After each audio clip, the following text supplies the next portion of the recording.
Welcome to another wonderful Sunday here at Southside Online. I am your friend Joseph Sojourner, and I could not be more excited for what we have in store today. Maybe you're watching from home, maybe you're watching from your phone, maybe you're watching with friends and family. We just want to thank you for making this a priority this Sunday morning for you. In fact, we've got a lot of people online right now. If you're not online, feel free to hop online and check out the chat. We're on Facebook chat as well as the online chat. I see we've got on Facebook Linda, we've got Valerie, we've got Jeannie. Online we have Michelle, we have Katie, we have Stefan. Look, we're so glad that you're already chatting. We want to hear your thoughts all throughout today, so feel free to continue to talk to us, and we'll keep talking back to you, me specifically. I have it open right now on my screen, so I want to make sure that I hear from you all throughout today. And I say that because today is one of the most special Sundays of the year. If you've been attending Southside for a while, then you already know why today stands out from all the other Sundays. This is our opportunity to go above and beyond. It is Be Rich Sunday, personally my favorite Sunday of the year,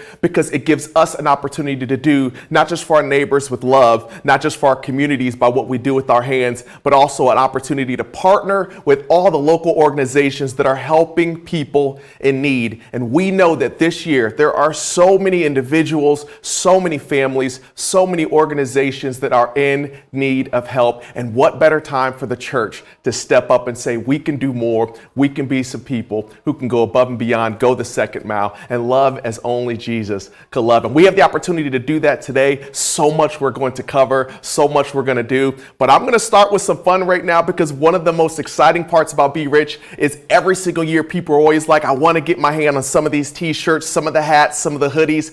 I'm going to give you an opportunity right now, since we've got some activity already happening in the chat. I've got some wonderful merch right now. Now I've got this snapback right here. You can check it out. This is already a Give, Serve, Love snapback. If you want this snapback, if you want this hat, feel free to toss her in the chat right now. Just go ahead and put Be Rich and put hat, and we're going to go ahead and choose one of the winners for that. Maybe you've got a little one and you just want this little shirt right here. Because what little kids shouldn't know to give, serve, and love their fellow neighbors? If you're looking for a shirt like this for your little one, feel free to put it in the chat. Be Rich t-shirt. And of course, you know, it's already cooling down. The weather is already changing. We've got a hoodie already ready for you. It's got the faded look right now. This is what's in, so make sure you get your hands on this hoodie. If you want it, it's yours. All you got to do, be rich, and go ahead and put hoodie in there. I'm going to select a few winners before the broadcast is over today, so make sure that you're putting it in. I'm going to be checking it out right now. So we've got a lot that we've got to do, but it's happening live all throughout our campuses right now. In fact, we've already got Chris over there at Peachtree City. So, Chris, I'm not sure if you're with me right now, but are you there at our location, Peachtree? Hey, I'm looking at my screens. Guys? What's up, Chris? How's it going? Yeah, I am here, and I am so excited. This month marks our 15-year anniversary of the church, and what better way to celebrate than to launch Be Rich, right? That's who we are. We want to give, serve, love as much as possible, but we are having Outside at Southside today. As a matter of fact, these beautiful gentlemen are ready to park you. If you're going to show up here at 10 o'clock, here comes another one right here. We got our lead pastor, Jason Dixon, over here getting ready. You're going to see him in a little bit. But, hey, you guys, it's going to be so much fun. If you do want to come out this morning, it's not too late. 10 a.m., we've got Blue Donkey Coffee that's going to be down here. We've got some worship music we're going to be having. Kids, we got transit right over here at these tents. Transit's going to be happening. So, Joseph, it's going to be an exciting day. But you know what? It already feels like a party. In person, it's a party, but we know that you're having a party where you are, where people are watching from. So, hey, it's an amazing day. Hey, I love that. And you got the weather is perfect out there. It's the perfect for outdoor. Come on, hang out, get yourself some coffee, enjoy some live music, hang out with Chris. Right. I mean, I don't know what more you can ask for out of a Sunday. That's a true story right there. I mean, you get some Chris Patton, you know, there's no telling what's going to happen. And we're celebrating 15 years. So it's going to be a lot of fun. But I'm telling you, over the years, people have been extraordinarily generous through Be Rich. Millions of dollars have been given away to nonprofits that we get the privilege of partnering with, who are doing things that we couldn't imagine doing. So we're so excited about this day as we kick off the generosity portion of Be Rich. Well, listen, Chris, thank you for all that you're doing down there. I'm sure you're going to have some people flooding through in just a little bit, so I'm going to let you go ahead and attend to them as we focus back on what is to come. Just like he said, there has been years and years of giving. This is a movement of generosity that has not only blown Atlanta, the socks off Atlanta, but so much further all around the world based on what you guys do every single year. So thank you for all that you do and going above and beyond. And our pastor, Andy Stanley, always shares a wonderfully encouraging message as to why we do what we do. And maybe you've participated in Be Rich in the past and you're thinking, I already know what this is all about, but trust me, this year is completely unique. And this is a sermon that you want to make sure that you listen to and truly hear. So this is a message from our pastor, Andy Stanley.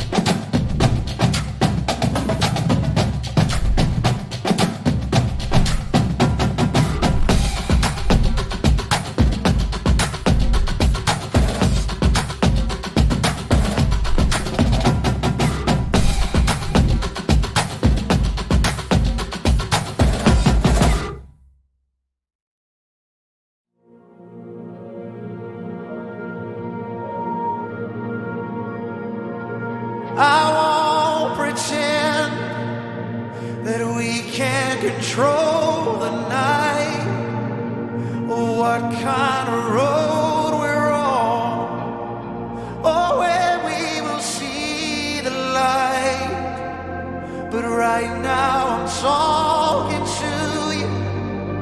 I'm looking into your eyes.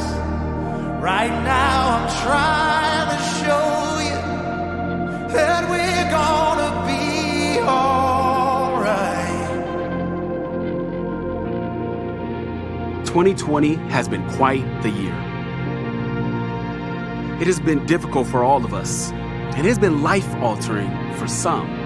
This year, as lives have been upended in our communities, incredible organizations have worked tirelessly to help. They've worked with families facing job loss to avoid eviction. They've ensured our neighbors have meals on the table. They've resourced disadvantaged students. They've supported newly at-risk families with financial assistance, childcare, and medical care. They provided clean, safe housing for the homeless. All things they do year-round, but this year are needed more than ever. Today, we get to come alongside them and multiply their efforts.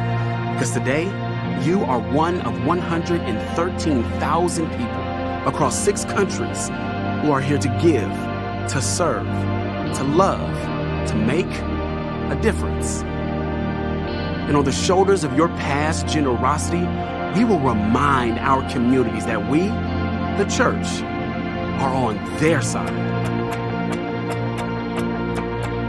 I won't pretend that we can control the night or what kind of road we're on or where we will see the light.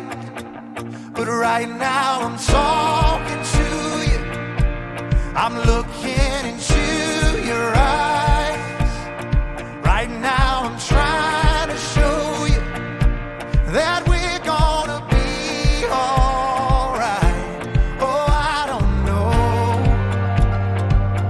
what's around the bend. Oh, all I know is that my love, it knows no end. All these pieces, they fall in line because I'm forever on your side. Take my hand when you can't see the light, 'cause I'm forever on your side. I will carry you every time, 'cause I'm forever on your side. Oh, I'm forever on your side. While Be Rich 2020 might look a little different, our opportunity to make a difference has never been greater. Alongside our partners, we will begin to write an ending to 2020 that is marked by hope. This year, we will once again be extravagantly generous towards our communities who could use our help now more than ever. Oh, I don't know what's around the bend. All I know is that my love, it knows no end. All these pieces, they fall in line because I'm forever on your side. Take my hand when you can't see the light, 'cause I'm forever on your side. I will carry you every time, 'cause I'm forever on your side. Oh, I'm forever on your side. Forever, forever. Oh, I'm forever on your side. Forever, forever. Oh, I'm forever on your side.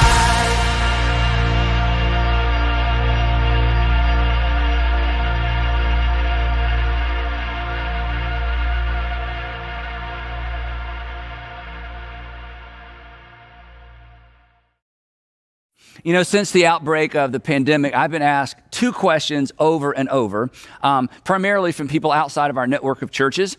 First of all, there are the end times questions. Andy, do you think the pandemic is a sign that Jesus is about to return?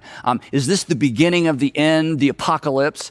And then there are the judgment of God questions. Andy, do you think God is trying to get our nation's attention?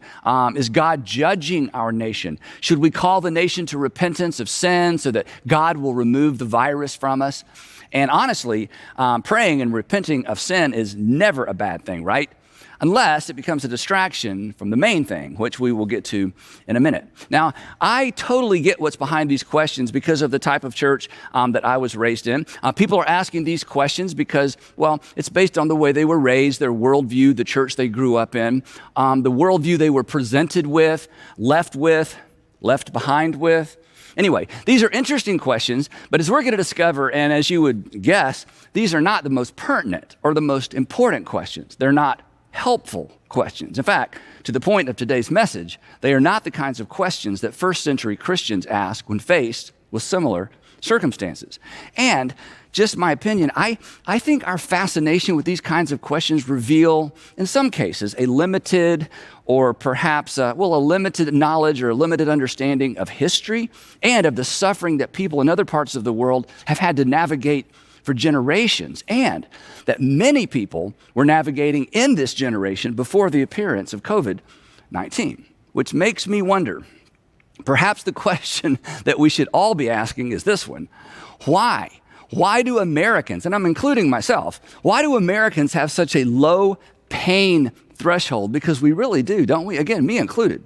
I mean, and part of the answer to this question is we're so blessed, we're so resourced, we've been so protected. And those of you who have traveled to different and difficult regions of the world, you know this to be the case. You know that us Americans have high expectations of how we expect or deserve to be treated. We don't want to be told no. We feel like we have the right to do pretty much whatever we want.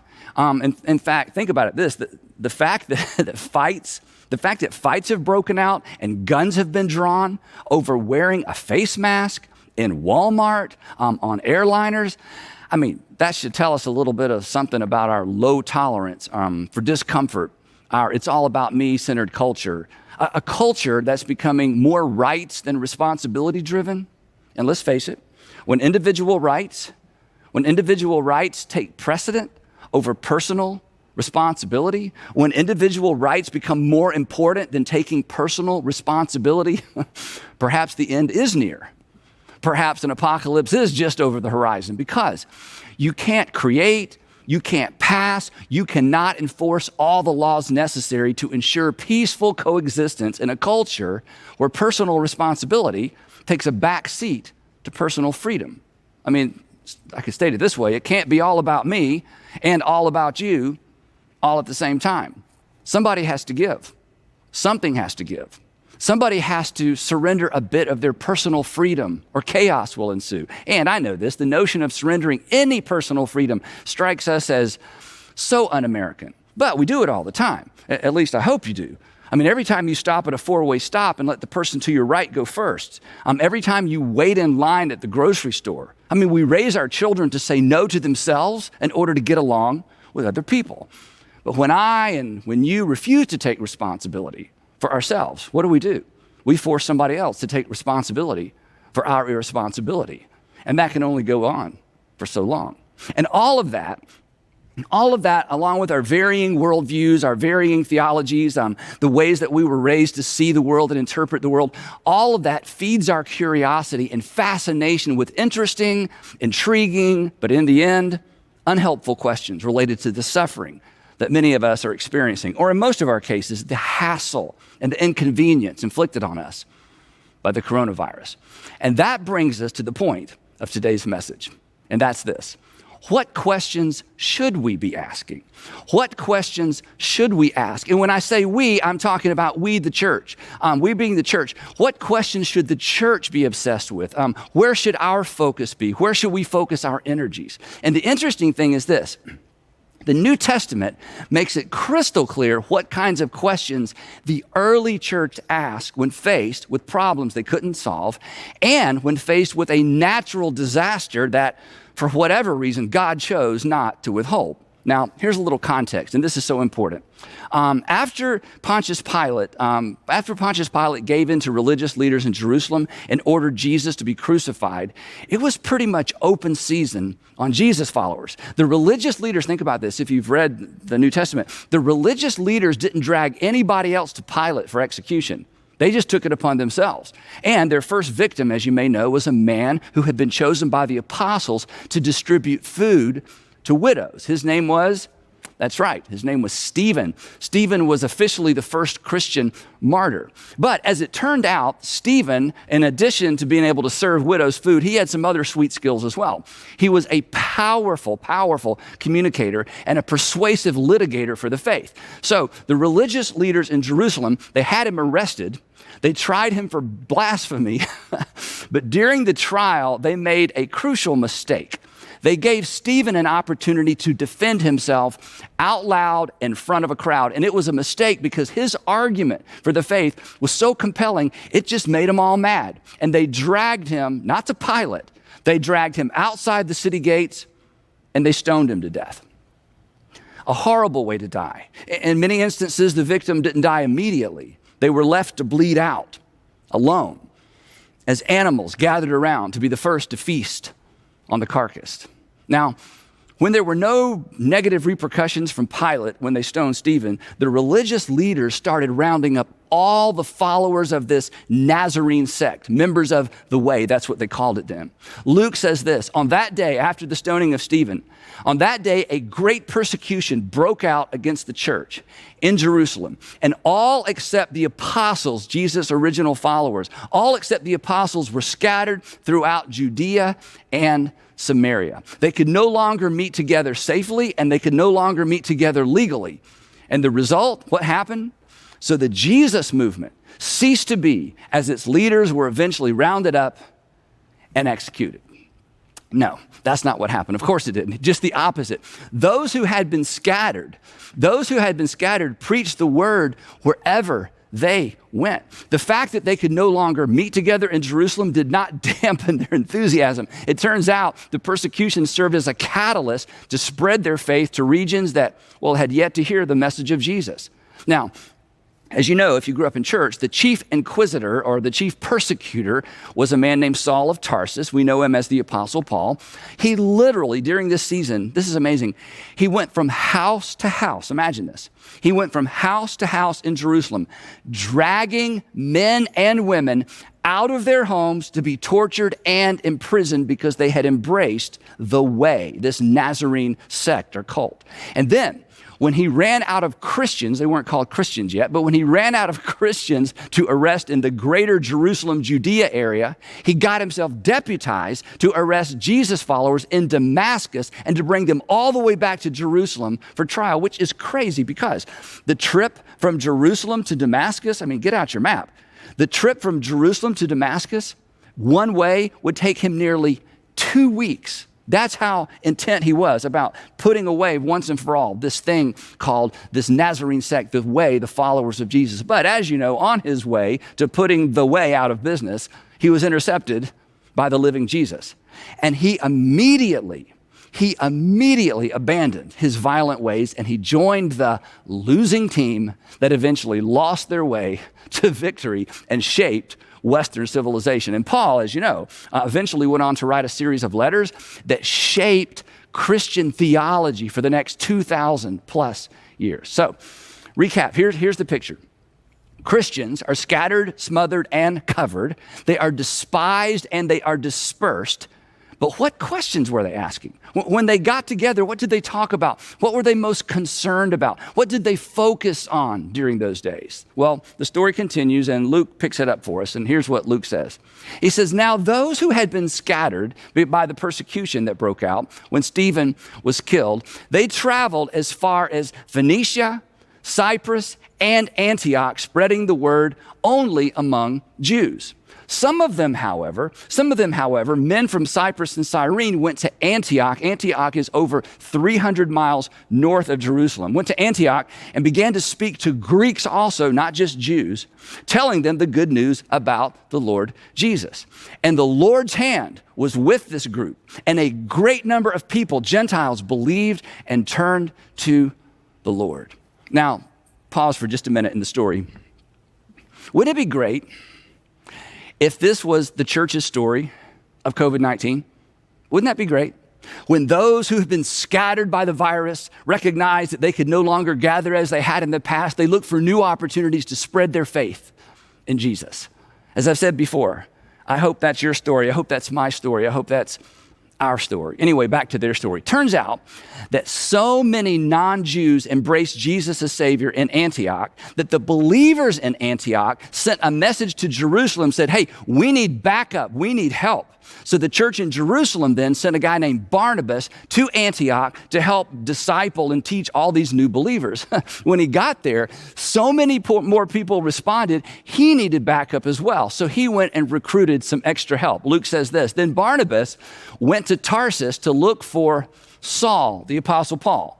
And when he found him, he brought him to Antioch to help him out. So for an entire year, for a whole year, Barnabas and Saul met with the church and taught great numbers of people.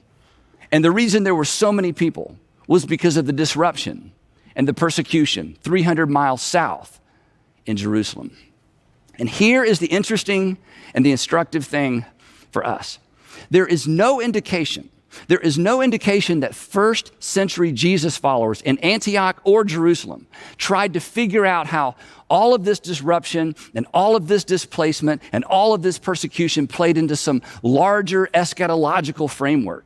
They didn't interpret the persecution as a sign of God's displeasure with them. They just adjusted to the new normal and they just kept going. And God honored it. And interestingly enough, as you probably know, it was in Antioch as a result of widespread persecution that the Jesus movement finally got its permanent name, because the disciples were first called Christians in Antioch.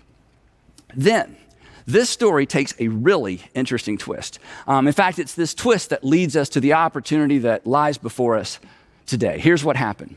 During this time of uncertainty, during this time of disruption and persecution, some prophets came down from Jerusalem to Antioch. And one of them named Agabus, stood up in front of the church in Antioch and through the Spirit predicted that a severe famine would spread over the entire Roman world. Now, the term famine, that's a term we associate with ancient times. It's not something that strikes any fear or dread in us, but a famine in ancient times meant that perhaps an entire village, an entire town, in some cases it would seem an entire generation, would starve to death. This was the worst news imaginable. And this person said a famine is coming and it's going to spread throughout the entire Roman Empire. It's not a localized famine. You won't be able to leave town and go buy bread in another town. It's going to spread throughout the entire region. And here's something interesting as well. Luke, who is writing this several years after these events, reminds his first century readers of the actual famine he references because many of them had lived through it. And he reminds him, he'll say, oh yeah, you remember? This actually happened during the reign of Claudius. Claudius was the emperor right before Emperor Nero. And then once again, this is so interesting. Once again, these first century believers, they've just gotten this horrible news that's going to impact everybody they know, including themselves. They did not respond to this terrifying, devastating news with questions about what it meant, what it pointed to. They didn't ask, what does this portend? What does this portend about the future? Is this an omen? Is it a warning? Is God judging the Roman Empire for her cruelty and immorality? Apparently, they didn't ask these questions. Is this a sign that the end is near? They just didn't worry about those kinds of things, or there's no indication or record that they did. What they did instead is they asked far more practical questions. Helpful questions. After all, now they're Jesus followers. So they ask questions in keeping with the teaching of Jesus. Practical, here and now questions. Author and Bishop N.T. Wright, commenting on this passage, summarizes their questions this way. I love this. He said, when they got together and realized something dreadful was about to befall them, here are the questions they asked. Number one, who will be at risk? How can we help? Who should we send? Isn't that great? Who will be at risk? How can we help? Who should we send? Now, this group in Antioch, they were well aware that the threat of the famine posed a threat to their families and their own livelihoods, but they paused. This is so powerful. These are brand new believers. They paused to consider the implications for Jesus followers in other areas that would be harder hit, specifically the plight of believers in Jerusalem. Because when this famine swept the empire, Jesus followers in Judea would be particularly hard hit because they were already considered outlaws. Most of them couldn't work. They had been expelled from the temple. They were poor and they were vulnerable. So the believers in Antioch saw this as an opportunity to resource the less resourced Jesus followers all the way back down in Jerusalem. And again, instead of sitting around talking about what does this mean, they looked around and they got busy. Here's what the text says. The disciples, as each one was able, this is so powerful. The disciples, as each one was able, decided to provide help for the brothers and sisters living in Judea. This they did, it says, this they did by sending their gift to the elders by Barnabas and Saul. So what began was this long process. It's so fascinating to read about. This long process where Barnabas and Saul began taking up a collection for the Christians living in Judea, specifically Jerusalem, and they were the gift bearers to make sure that these brothers and sisters that the people in Antioch had never even met would be resourced during a difficult time that would impact everybody. But here's the part that's easy to miss, and it's really impossible for us to appreciate. Again, Jerusalem was 300 plus miles away. Now, let me put that in perspective for you. From Georgia, I can get to New Zealand or South Africa and back in way less time than it would have taken someone back then to travel just one way from Jerusalem to Antioch. That if you look on a map, these two cities were an eternity apart. And culturally speaking, they were half a world apart as well. These were Gentiles in Antioch, Gentiles who thought the Jews were a strange people. I mean, they could have easily excused themselves from any responsibility to help people they would never meet in a region of the world that they would probably never visit. Besides, again, this was going to be an empire-wide famine. They would be affected as well. They would need to care for their own. And then there was something else at play here as well. What is commonplace for us, what is commonplace now, actually what's considered virtuous now, virtuous to us, was actually unheard of in ancient times. Generosity towards someone who could not or would not be generous in return. In those days, that was not considered a virtue. It was considered weak. Why would anyone help someone who could not help them in return? In ancient times, that was ridiculous. That was a loss because there would be no return. That kind of generosity wasn't considered commendable. Again, it was just foolishness. You gave in hopes of getting. You did favors in hopes of receiving a favor. Besides, they didn't even know these people, and they weren't their people. I mean, the people who received wouldn't even know the names of the people who gave. In ancient times, honestly, there was no category for this until Jesus. Until people began to understand the implications of the gospel. When presented with the message of Jesus, these Gentiles had come to accept the fact that they had a sin debt they could not pay, and that God, through Jesus, paid that debt. They had been given peace with not the fickle gods of their childhood.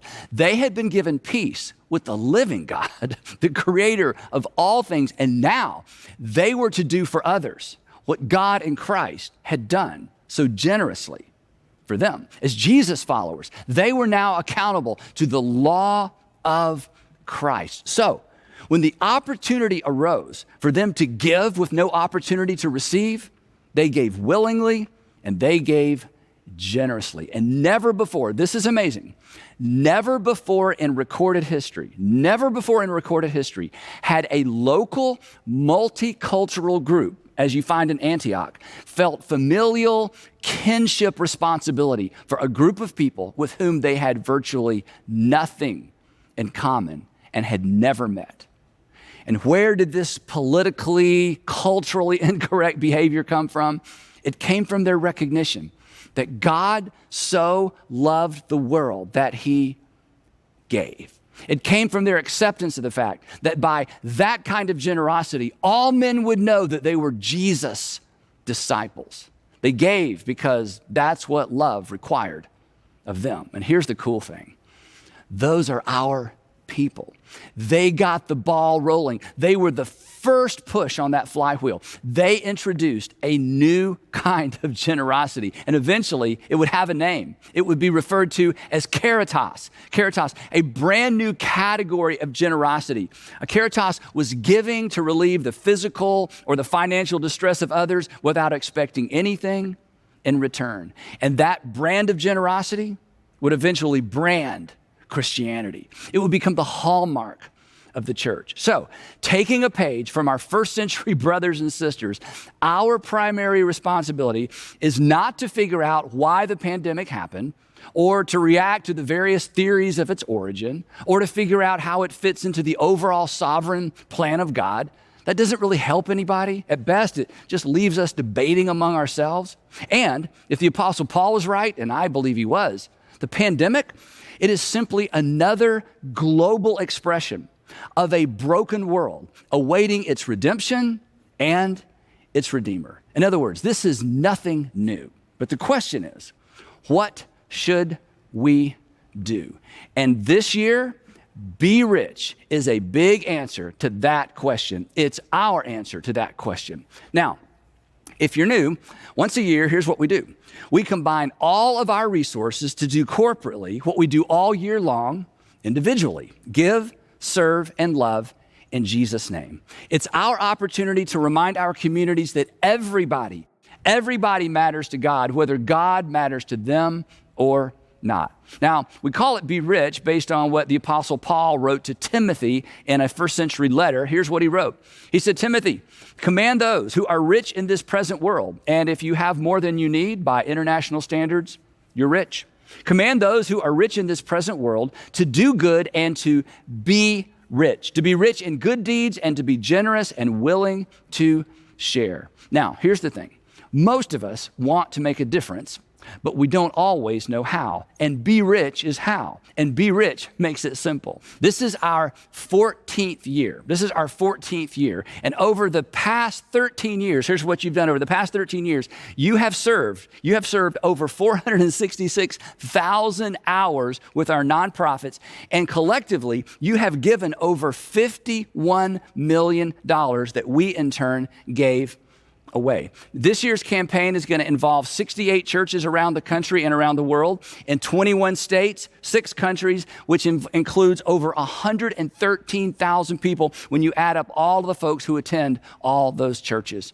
Now, from the beginning, and this is so important, from the beginning, we have partnered with, rather than competed with, the fabulous nonprofit organizations in each of our communities. In the Atlanta area, we call these partners our Intersect partners, and we have 27 Intersect partners surrounding the city of Atlanta that we work with all year long. And we work with them all year long in the areas of food insecurity, foster care, medical care, housing, and education, just to name a few. And then in addition to our stateside Intersect partners, we have 13 international partners that we work with through Global X. So if this is your first time, here's how it works.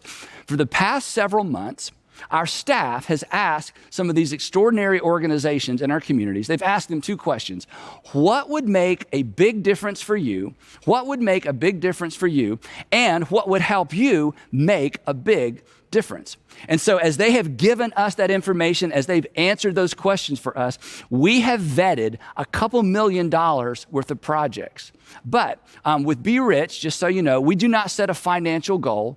Our goal is 100% participation. 100% participation. We are asking 100% of those of you who can to give, and then we are giving 100% of it away. And the good news is this: there is still no price increase and there is no adjustment for inflation. We're asking everyone who can to make a one-time gift of $39.95. And if everybody just in our Atlanta area churches participates at that level, we will collect about $2.1 million today.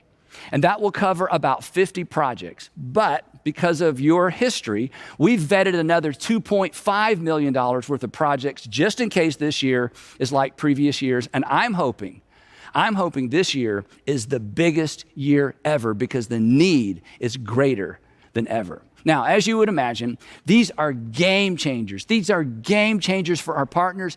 And more importantly, these are life changers for the people they serve. And here's what's so fascinating.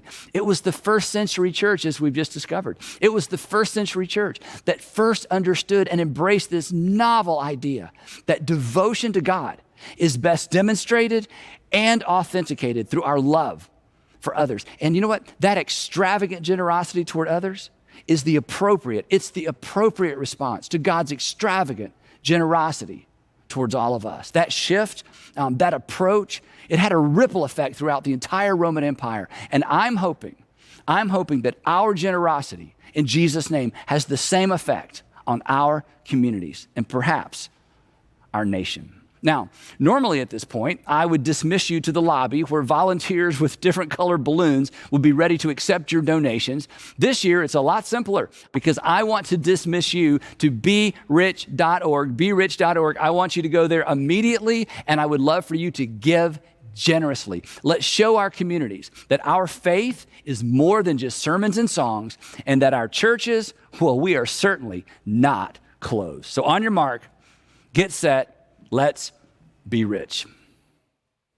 This is the moment where so many years past, you guys show up and you show out. Be Rich is officially beginning, and we could not be more excited. Just like Andy said, we can do so much as a corporate entity, as a church together, as a body, as a family. And we're asking you to this year to step up. And just because we're living in a year where maybe we've been isolated from each other, it does not mean that we're isolated from doing for each other. And this is the moment the church can rise up and truly demonstrate God's love to our neighbors, to our communities, and to our partners. We've started giving back. I know so many of you flooded the chat and saying that you wanted to have an opportunity to walk away with some of these wonderful messaged merch items and saying, hey, I want to give, serve, and love, and I want to wear it proudly to my grocery stores or even to my teams or around my family and friends.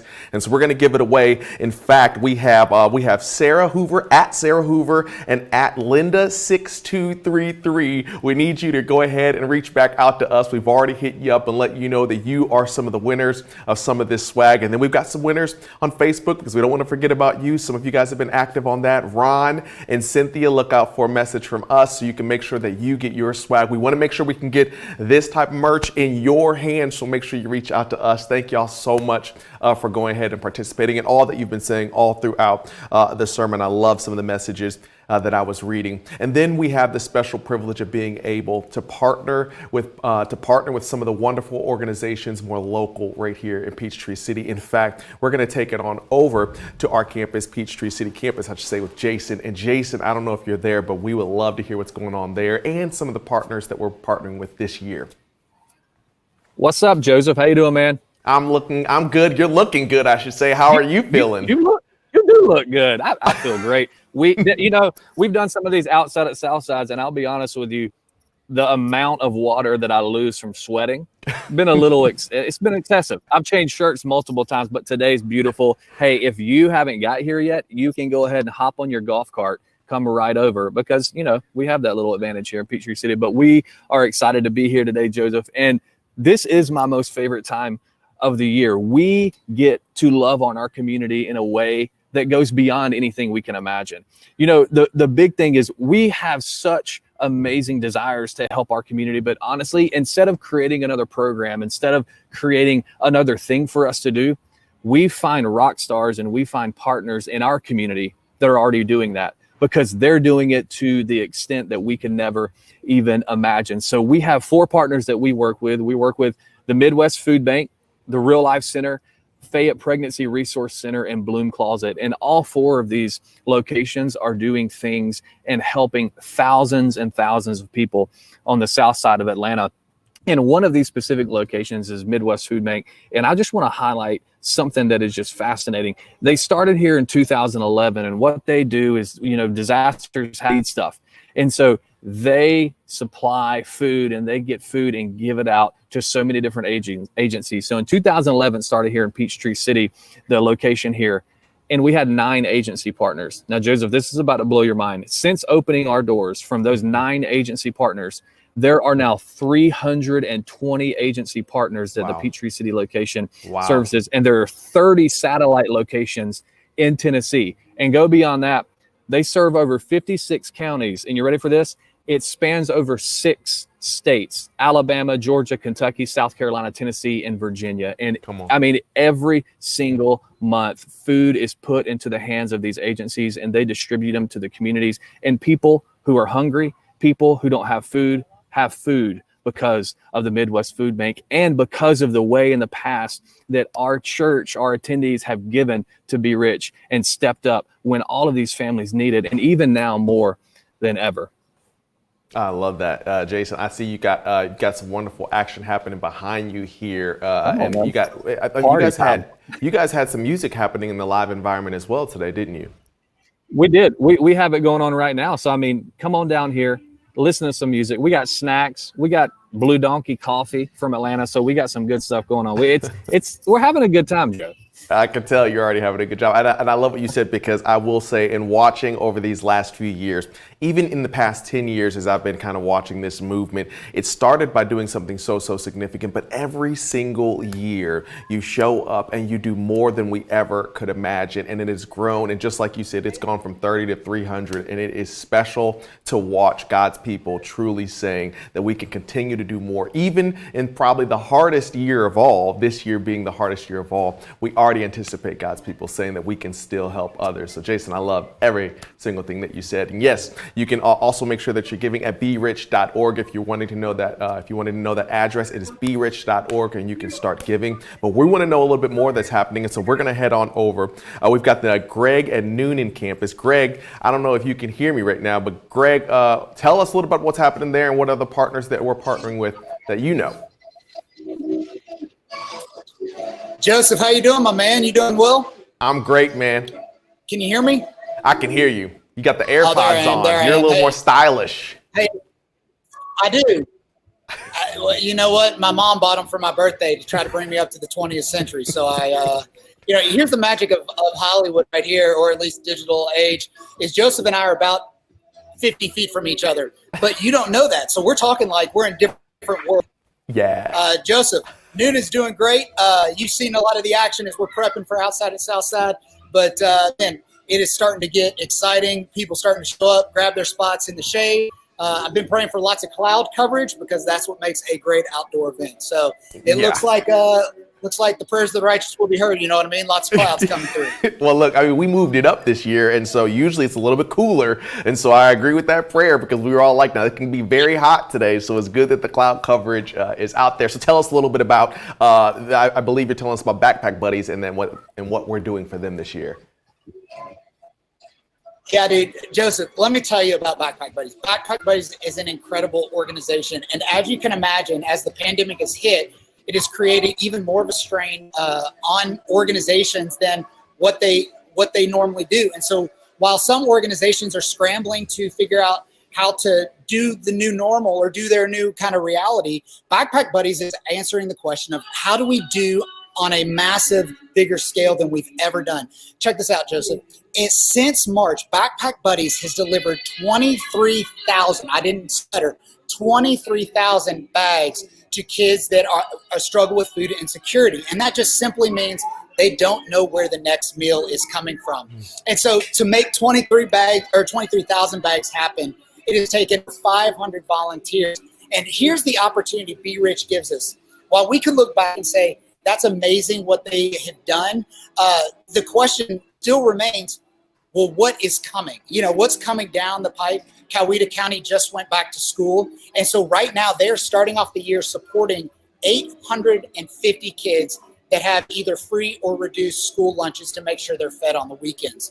And so that number is only the beginning. That will only grow as some of the pandemic ripple effects kind of take place. And so that number is just going to multiply in the next coming weeks and months. And so Be Rich is going to help propel them forward with providing food. We're going to get served and provide hands for packing the bags because you know what? Bags don't pack themselves. So super proud of what Backpack Buddies is doing by people that call Southside home, and super excited to see how Southside is going to propel them forward in the next few months. Well, Greg, I know looking at your life, I don't know if there's someone who cares more about that age group and making sure that they're taken care of. And I'm just proud that we get a chance to help Backpack Buddies truly help out those students that are in need. So thanks for sharing that information with us. And you're right, we are literally right next door. I'm at this hub. I got this great screen in front of me that you guys can't see, but I can see all the churches at one time. And I'm going to head on over because we've got Tim at Henry County. And Tim, I'd love to know if you can hear me right now. There he's popped up on my screen. Now, Tim, can you hear me? Yeah, I got you. How you doing, man? I'm good. How are you? Hey, it's a good day. As Greg just mentioned, we are covered in clouds here in Henry County. Yeah. So we are ready to roll. Right behind me, we're about to start outside at Southside. We've got a little Be Rich swag going on out here. I see you're in a beautiful courtyard right now. I mean, you got a lawn with some tents out there. Yeah, we have a motto here: tents for everybody. So in case that sun comes out. Yeah, we got it. We got a tent for you. So only in Henry County, everyone gets a tent.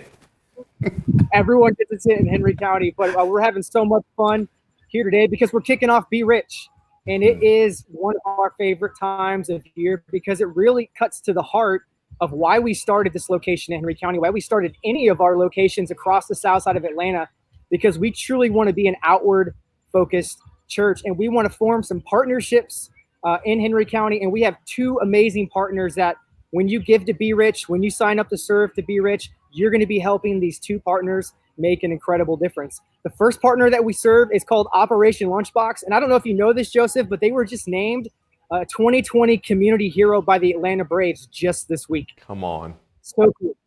And their director, Newman, is a great friend. And on his arm right here, he has this hashtag that says, "Kids Gotta Eat." He hashtag tattooed that on his arm. Yes.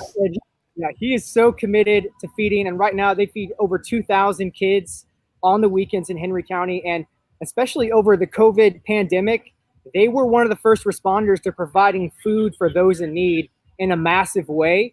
And what's interesting is I talked with him this month is that since then, they continue to meet needs. They've pivoted. Instead of giving kids lunches at their schools to take home on the weekends, they've actually are now delivering those lunches and those weekend snacks to kids at their houses. So they've been able to continue to meet people's needs. And not only that, He told me, you know what? Since then, in the September, our volunteers, our donations, they've went down. And so he's like, we need your help. We need your support to continue to feed more and more people. I love that, and I hope that we can definitely rise up. Thank you for all that you're doing, and right now we already see that there's already some activity happening, so thank you for what you're doing on berich.org. What I love about Andy's message is, well, the early Christians back then in Acts didn't just talk about Jesus, but they walked out Jesus's life to the best of their ability, and that made a massive impact on not just their area and their region, but to the entire world. And every single year we have the privilege of not just talking about Jesus like we just heard from Andy, but also walking it out and saying we can make a difference and we can actually do something. And doing something begins right now for as simple as $39.95. berich.org. If you head over there right now, we are live. It has begun. We hope to see you. We can't wait to see you again next week.